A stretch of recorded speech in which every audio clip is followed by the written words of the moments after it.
জরিমানাটা পরিশোধ করেন।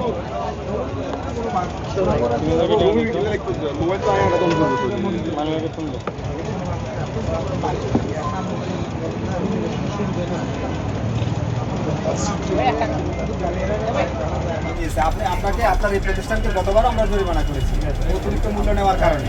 আমি আজকে আপনাকে জরিমানা করবো, আমি ঘুরে আসছি। আমি আপনার মূল্য তালিকা প্রদর্শিত পাইনি। পাইছি ভাই, না পাই না, তাইলে আমি জরিমানা করবো।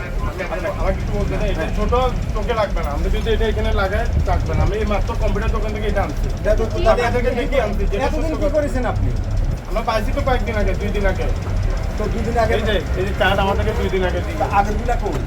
আগেরগুলি অ্যালাউ করে না, এগুলো নতুনগুলি না, আগেরগুলি তো থাকবে, এখন নতুনটা আসলে নতুনটা রিপ্লেস হবে। আগেরগুলি তো 2 দিন আগে পেলেও তো আপনি 2 দিন আগে লাগান নাই তো। আপনি এখন 2 দিন আগেও তো 2 দিনে কত ঘন্টা? অনেক ঘন্টা। আপনি আমরা আসার পরে আমাদেরকে বলছেন এটা যে আমি মাত্র এটা বড় কম্পিউটার দোকান থেকে আনছি, বড় করার জন্য দিচ্ছি। কারণ এটা চোখে লাগবে না। আমি যদি এটা এখানে লাগাই, কেউ দেখবে না, আপাতত আপনার টাঙানো উচিত ছিল। আমরা আমাদেরকে বক্স থেকে বলতে যে কালকে আসে যে এটা বড় করে লাগাই দিবেন, ফুল বক্স থেকে বড় করে লাগাই দেবো। এটা আমরা ছিল। আমি আপনার মূল্য তালিকা পাইনি, ঠিক আছে, মূল্য তালিকা পাইনি। আপনার 2-3 দিন আগে যদি আসে, 2 দিন আগে পরশু দিন আসছে, পরশু দিনে আসলে পরশু দিনই আপনার এটা লাগানো উচিত ছিল। আর